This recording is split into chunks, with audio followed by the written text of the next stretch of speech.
Siempre que comienzo una formación de 5S, me gusta comenzar con esta frase que creo que es muy importante lo que aquí dice. Nunca hay una segunda oportunidad para dar una primera impresión. ¿Esto qué quiere decir? Que lo primero que vea la gente de nosotros les va a quedar marcado, para bien o para mal. Y por eso, creo que es muy importante que la primera impresión que demos de nosotros, de nuestro puesto de trabajo, de nuestra casa, es fundamental. Tener un puesto de trabajo, una oficina, una casa en la que hemos implantado la metodología 5S es tener un puesto de trabajo, una oficina o una casa ordenada, agradable, limpia y segura, y que nos va a facilitar nuestro trabajo y nuestra vida diaria. Vamos a empezar definiendo qué son las 5S. Las 5S es una herramienta de 5 pasos que nos ayuda a mejorar las condiciones de trabajo existentes antes de aplicar esta técnica. La herramienta de las 5S, como el sistema de Lean Manufacturing, tiene su origen en Japón. De ahí que cada uno de los pasos de esta herramienta estén definidos por una palabra japonesa: Seiri, Seiton, Seison, Seiketsu, Shitsuke. Estos pasos los podemos traducir por eliminar, ordenar, limpiar, estandarizar y disciplina. Eliminando, vamos a distinguir lo que es necesario de lo que no es necesario. Ordenando, vamos a poner en práctica la famosa frase de cada cosa en un sitio y un sitio para cada cosa. Como tercer paso, se trata de limpiar, pero no solo limpiar, sino que tenemos que fijarnos la manera de mantenerlo limpio. El cuarto paso es estandarizar en toda la organización.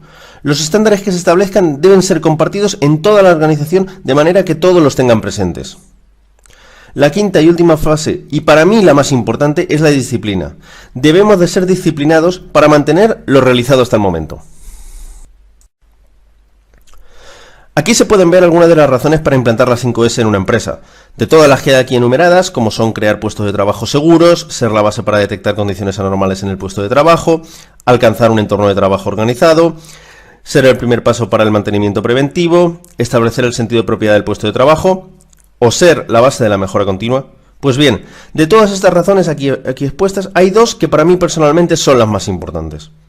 Por mi experiencia, las dos razones más importantes de implantar la 5S son: la primera, que podemos detectar cuando un puesto de trabajo está en condiciones anormales, y la segunda, que las 5S son la base de la mejora continua. Y digo que son la base de la mejora continua porque cuando nos decidimos a trabajar con un sistema de gestión como el Lean Manufacturing, la herramienta de las 5S es, junto con la estandarización del trabajo, las primeras medidas que se deben implantar, puesto que son la base para concienciar a las personas. Vamos ya a pasar a describir cada uno de los pasos de las 5S. La primera S es el Seiri, o eliminar. Aquí eliminamos lo que es necesario de lo que no es necesario. En este paso se puede dividir en dos fases. La primera es separar qué necesitamos de qué no necesitamos. Para ello, a mí me gusta utilizar tarjetas rojas. Y la segunda fase es hacer el plan de acciones para determinar qué hacemos con las cosas que no nos hacen falta. Una vez que ejecutemos este primer paso del Seiri, vemos rápidamente los dos principales beneficios que nos reporta: tener más espacio que hemos recuperado del que ocupaban objetos desechados, y también que nos vamos a ver sentir más seguros, puesto que al quitar elementos sobrantes vamos a tener las zonas de paso más despejadas, así como las mesas de trabajo, las estanterías, etc. La mejora visual es rápida y nos hace sentirnos más cómodos con nuestro entorno de trabajo. Como hemos dicho, el primer paso de las 5S se trata de eliminar, de separar lo que necesitamos de lo que no necesitamos. Para ello, una manera habitual de hacer esta separación es mediante el uso de tarjetas rojas. En estas tarjetas rojas definimos qué utilidad tiene el objeto o material seleccionado, qué frecuencia de uso tiene y si la cantidad que necesitamos de ese objeto o material es la que tenemos o tenemos que reducirla. Una vez que tengamos las tarjetas rojas completadas, lo que tenemos que hacer es evaluar los objetos o materiales que tienen la tarjeta roja y decidir qué hacemos con ellos. En este diagrama se describen muy claramente los pasos que tenemos que dar para hacer la clasificación y la evaluación de los objetos que previamente hemos marcado con la tarjeta roja.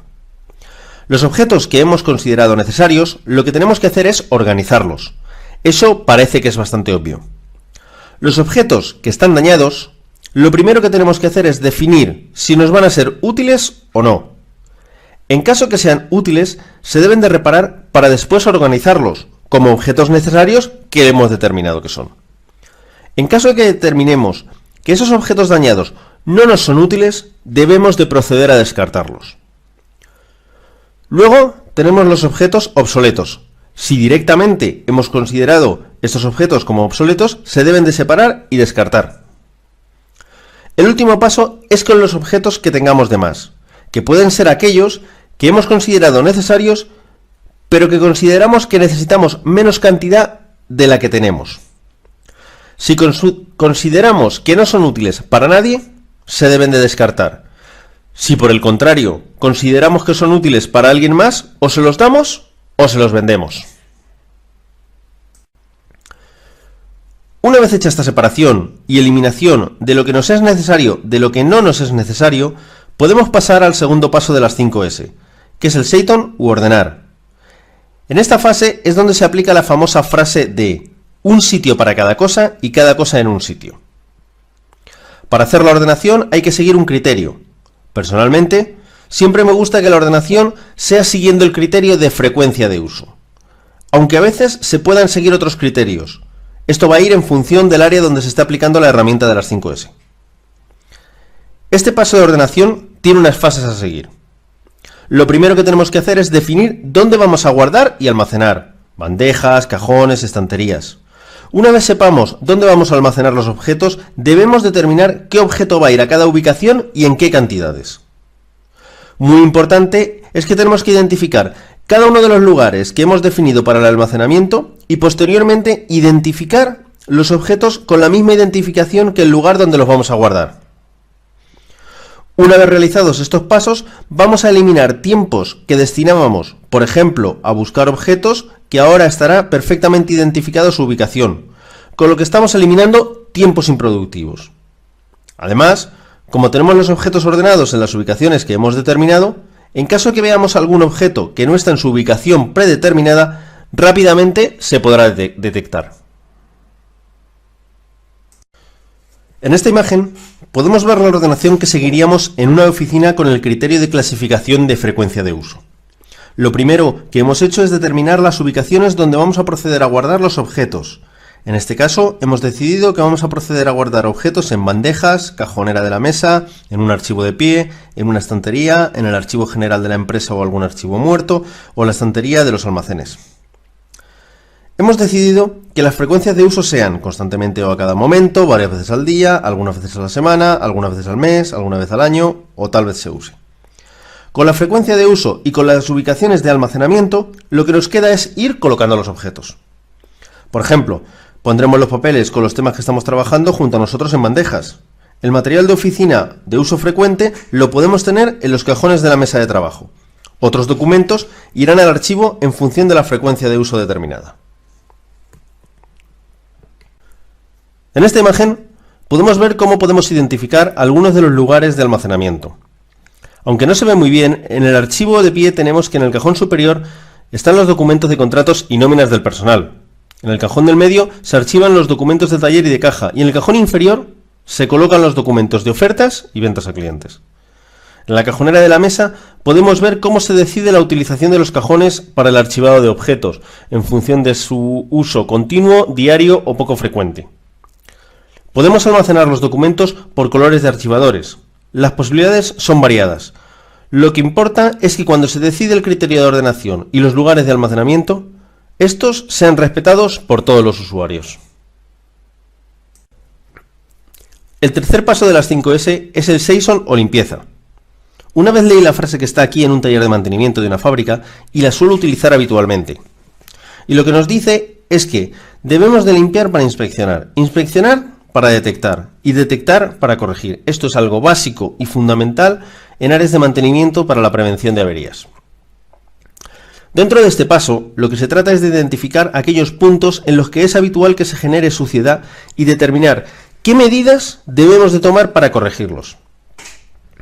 Lo vamos a ver en una diapositiva posterior, vamos a ver la imagen, pero en una planta en la que he trabajado se determinó que uno de los puntos donde se generaba más suciedad era junto a las garrafas de flux que se usaban en uno de los procesos de producción.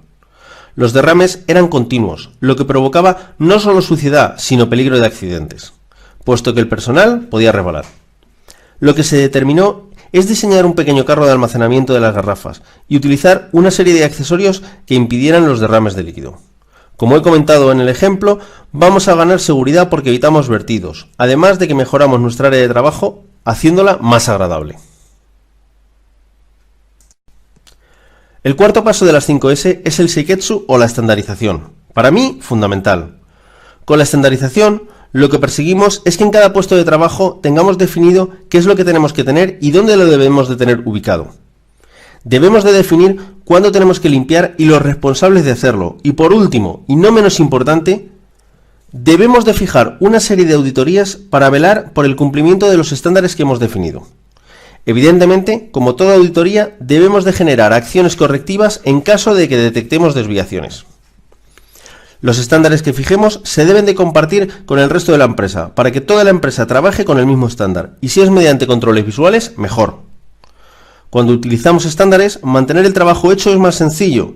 Si detectamos desviaciones del estándar, nos podemos dar cuenta de manera fácil, y por supuesto, los tiempos de formación del personal son mucho menores. Estandarizar mediante controles visuales significa utilizar imágenes, gráficos, textos, con mensajes claros y precisos que nos recuerden e informen.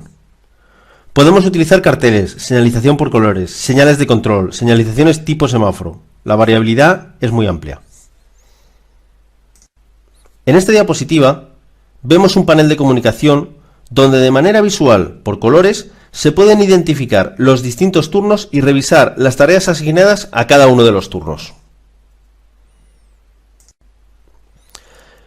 En esta diapositiva vemos cómo tener identificadas unas tuberías, utilizando para ello colores. Creo que es evidente cuál de las dos imágenes nos proporciona más información para, por ejemplo, resolver una posible avería. Aquí podemos ver cómo utilizar señales de control, para tensar correas o con un manómetro. Sin la señal visual de control no sabemos si estamos dentro o fuera del rango, y con la señal de control nos queda perfectamente claro. El quinto paso de las 5S es el Shitsuke o disciplina. En este paso lo que se trata es de crear unos hábitos para mantener el trabajo que hemos adquirido en los anteriores pasos. Para ello debemos de seguir los estándares establecidos, ejecutar el plan de acciones acordado después de las auditorías y formar al personal para que éste pueda cumplir los estándares. ¿Cómo podemos fomentar esta disciplina que necesitamos? Evidentemente, lo primero que tenemos que hacer es formar a los empleados y que estos conozcan los estándares fijados.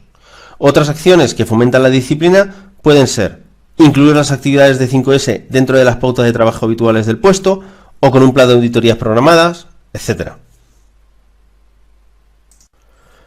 Aquí podemos ver algunos ejemplos. En concreto, en esta diapositiva podemos ver el ejemplo que hemos comentado antes, con el antes y el después de las garrafas de flux. Vemos las acciones tomadas, el carro, el embudo, la pipeta, para evitar derrames y mantener un lugar del trabajo más seguro.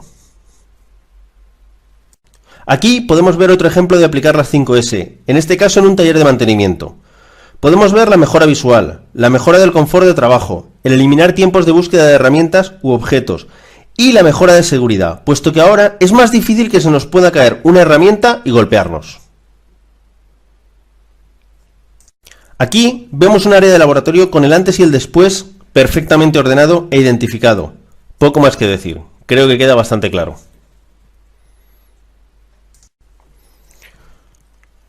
En este ejemplo podemos ver los resultados de aplicar las 5S sobre un puesto de la línea de producción. Se crea un puesto de trabajo estándar que se establece para toda la planta. La adaptación de cualquier persona a este puesto de trabajo en cualquier parte de la planta va a ser inmediata. Por último, exponemos los papeles que deben de dar los responsables y los papeles que nos corresponden a nosotros. ¿Qué corresponde a nuestros responsables? Darnos formación, dar ejemplo, colaborar para que se aporten nuevas ideas, hacer el seguimiento. ¿Qué papel nos corresponde a nosotros? Ser proactivos y aportar ideas de mejora, seguir fomentando las 5S en otras áreas.